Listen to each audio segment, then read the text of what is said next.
Perumahan dan Permukiman Provinsi Lampung dengan tema sinergitas antar stakeholder dalam mewujudkan perumahan dan pemukiman yang layak dan nyaman di Provinsi Lampung. Adapun tujuan pelaksanaan kegiatan hari ini adalah yang pertama, teridentifikasinya isu permasalahan di bidang perumahan dan kawasan pemukiman di Provinsi Lampung. 2. Terbangunnya koordinasi yang lebih intens antara stakeholder baik dengan pihak swasta, asosiasi, akademisi guna pembangunan bidang perumahan dan kawasan pemukiman Provinsi Lampung. 3. Peluang penanganan perumahan dan kawasan pemukiman melalui pendekatan multi sektor di Provinsi Lampung. Sinergisitas antar stakeholder dalam mewujudkan perumahan dan pemukiman yang layak dan nyaman di Provinsi Lampung 2024. Agenda kita pada hari ini merupakan rapat koordinasi Forum Perumahan dan Kawasan Pemukiman. Tujuannya acara ini adalah menjaring aspirasi, masukan terkait dengan isu-isu strategis bidang perumahan dan kawasan pemukiman yang ada di Provinsi Lampung sebagai bahan masukan kepada Pokja PKP baik di provinsi maupun kabupaten kota untuk menyusun strategi arah kebijakan yang akan diintegrasikan ke dalam dokumen perencanaan baik jangka menengah gitu ya maupun yang tahunan. Terkait dengan isu perumahan dan kawasan pemukiman tentunya memang masih banyak masalah ya. Sementara tantangan kedepannya itu sangat besar. Jumlah penduduk terus bertambah. Jumlah penduduk di Lampung itu terbesar kedua se-Sumatera setelah Sumatera Utara. Baik di desa maupun di perkotaan, kebutuhan terhadap rumah layak huni itu juga semakin besar gitu ya. Kebutuhan terhadap lingkungan yang sehat, kebutuhan terhadap mitigasi terhadap bencana, terutama banjir ya, longsor, kurangnya kesadaran masyarakat dalam penerapan pola hidup bersih dan sehat, kurang maksimalnya fungsi lembaga pengelola atau penyelenggara dan kurangnya jumlah serta kualifikasi SDM terkait pengelolaan air minum, air limbah dan persampahan. Ketiga, terkait pendanaan yang masih terbatas. Keempat, masih adanya kawasan pemukiman kumuh yang belum tertangani. Penting ya, karena kalau kawasannya sudah kumuh, sudah pasti rumah tangganya miskin ekstrim. 2024 target pemerintah pusat itu sebenarnya 0%.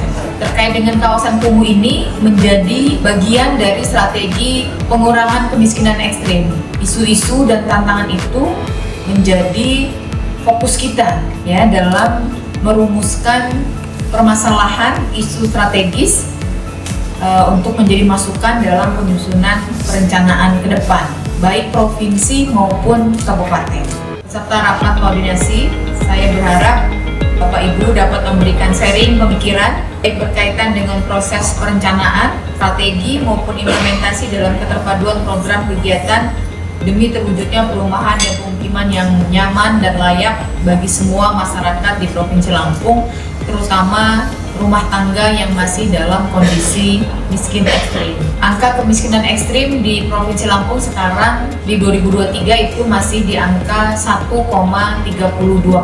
Tidak mudah tentunya untuk turunkannya menjadi 0% tahun 2024 ini, apa yang menjadi target pusat.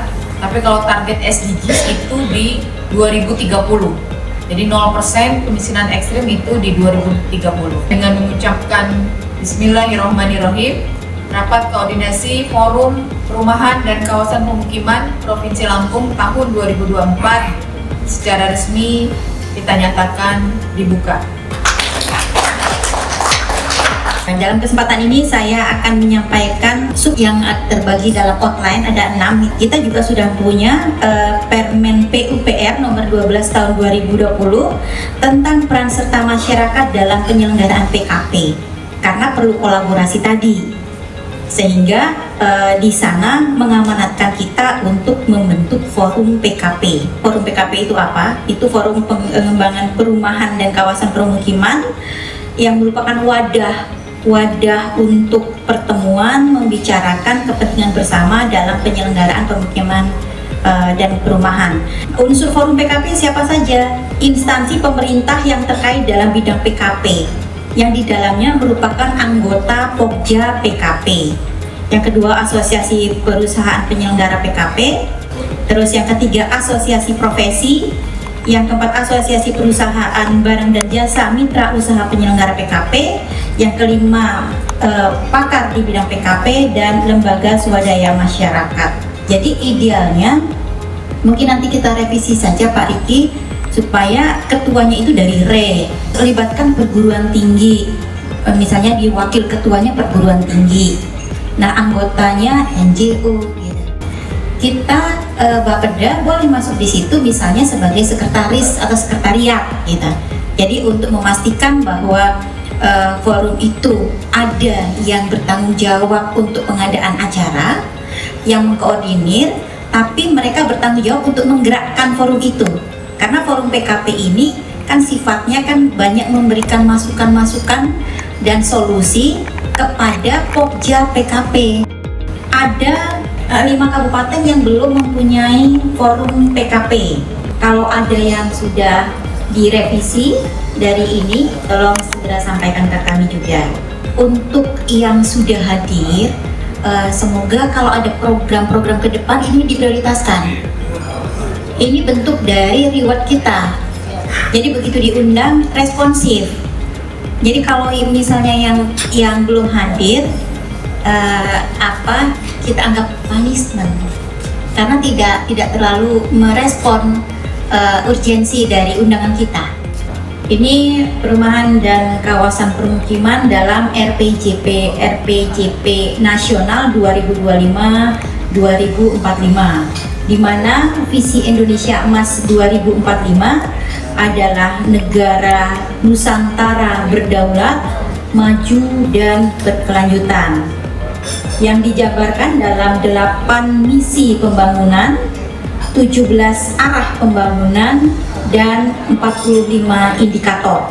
Nah, kebetulan di bidang perumahan dan permukiman kita ada dari 8 indikator misi pembangunan itu nyantelnya di 2, yaitu mewujudkan transformasi ekonomi dan ketahanan sosial budaya dan ekologi.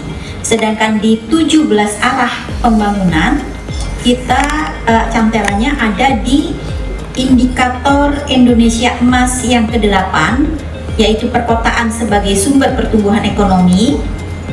Indikator Indonesia Emas ke-15 yaitu lingkungan hidup berkualitas, dan indikator Indonesia Emas yang ke-16 berketahanan energi, air, dan kemandirian pangan. Yang keseluruhannya itu dijabarkan dalam kota maju, inklusif, dan berkelanjutan. Yang kedua, rumah tangga dengan akses hunian layak, terjangkau, dan berkelanjutan. Yang ketiga, kualitas lingkungan hidup. Yang keempat, rumah tangga dengan akses sanitasi aman, dan timbunan sampah terolah di fasilitasi pengolah sampah. Di strategi keterpaduan atau integrasi sektor PKP, perlu adanya wadah koordinasi lintas stakeholder terkait bidang PKP, Pokja PKP, dan forum PKP. Terus keterpaduan program atau kegiatan dukungan dari seluruh stakeholder dalam penyelenggaraan bidang PKP. Inilah fungsi kolaborasi tadi.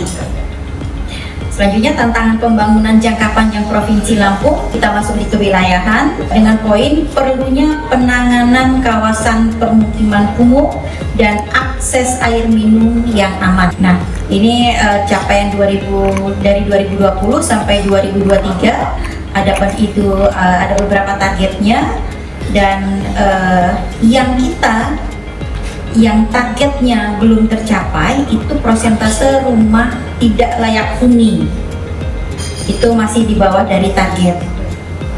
Kalau yang lainnya kita sudah di atas target. Bahkan capaian di 2023 itu untuk yang kawasan kumuh, akses air minum dan sanitasi itu sudah lebih dari target 2024. Capaian 2023 lebih dari target 2024. Nah, ini permasalahannya di bidang air minum untuk kawasan permukiman kumuh. Permasalahannya adalah tingkat pendapatan rendah, norma sosial yang dilanggar, kepadatan penduduk tinggi sehingga ruang hidup menjadi sangat sempit dan tidak memadai, serta pembangunan rumah yang bahan-bahan yang tidak tahan lama dan tidak memenuhi standar keamanan serta kesehatan.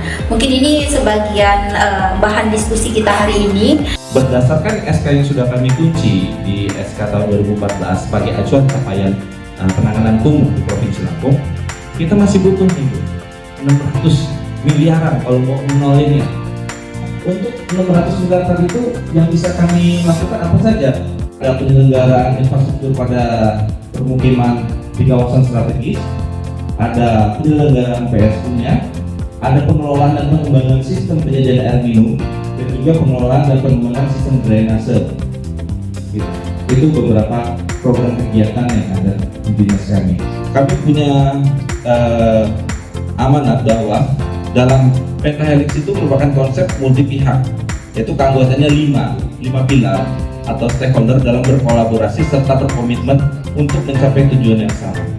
Di mana dasar untuk pelaksanaan pentahelix ini adalah penyelenggaraan PKP dilakukan oleh pemerintah pusat dan pemerintah daerah dengan melibatkan peran serta masyarakat.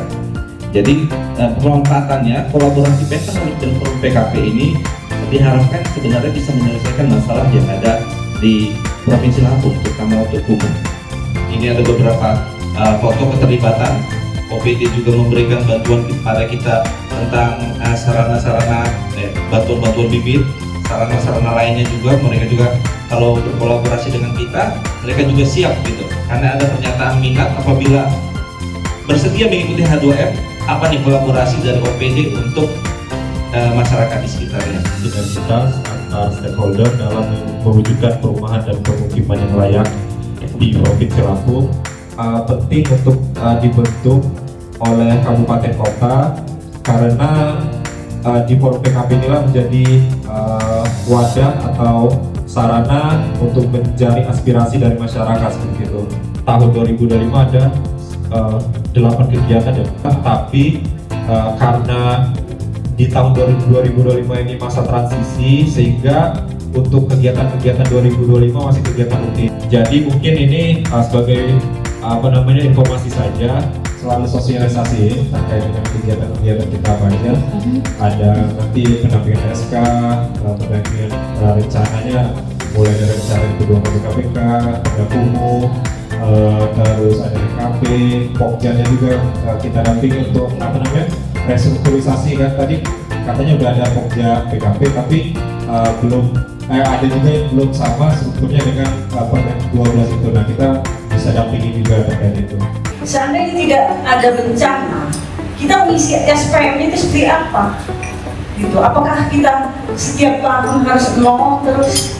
Sedangkan kita memang kebetulan nggak ada fisik ya. Kalau nggak ada bencana nggak ada fisik kan untuk mengisi laporan itu kan, untuk presentasi dan capaiannya. Adakah kemungkinan untuk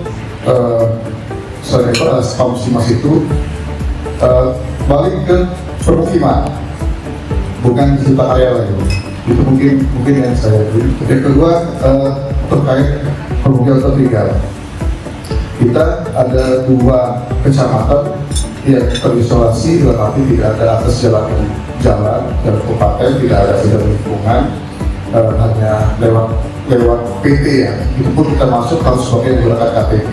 Nah, kemudian kita perlu SK daerah tertinggal. Syarat apa yang perlu kami usulkan SK tertinggal tersebut? Mohon arahannya. Terima kasih. Gimana menentukan targetnya gitu? Kita kan biasanya berbeda melihat outputnya ya. Targetnya berapa, capaiannya berapa, sehingga kegiatan ini mencapai target apa enggaknya gitu. Dari segi gambaran terkait usulan PSU di aplikasi yang baru yang di SNPC ATM dan coba. Masing-masing itu ada di bidang PI. Jadi mungkin bisa dibuat kayak sejenis nota dinas gitu ya, supaya ke bagian organisasi yang mengatur untuk struktur itu kan organisasi. Kalau untuk mengurangi kumuh tadi, bagaimana mengusulkan ke provinsi, silakan datang ke dinas PKPJK untuk bidang perumahan di Jalan Kantor Pos. Di situ bisa ketemu Pak Eki dan Pak Riko ya, kabinnya ya. Ada kendala dalam penyusunan SK atau perda kumuh dan lain-lain yang kaitannya dengan perbu dan lain-lain, itu silakan silahkan dari BPPW juga membuka tempat, silahkan untuk konseling ke mereka. Kemudian kalaupun ada penanganan kumuh yang harus ditangani oleh provinsi, tapi tadi selain ke Pak Julian juga bisa ke Pak Eki gitu ya, atau ke Bapeda Provinsi untuk perurusan. Tadi saya dapat PR dari Mas Hendra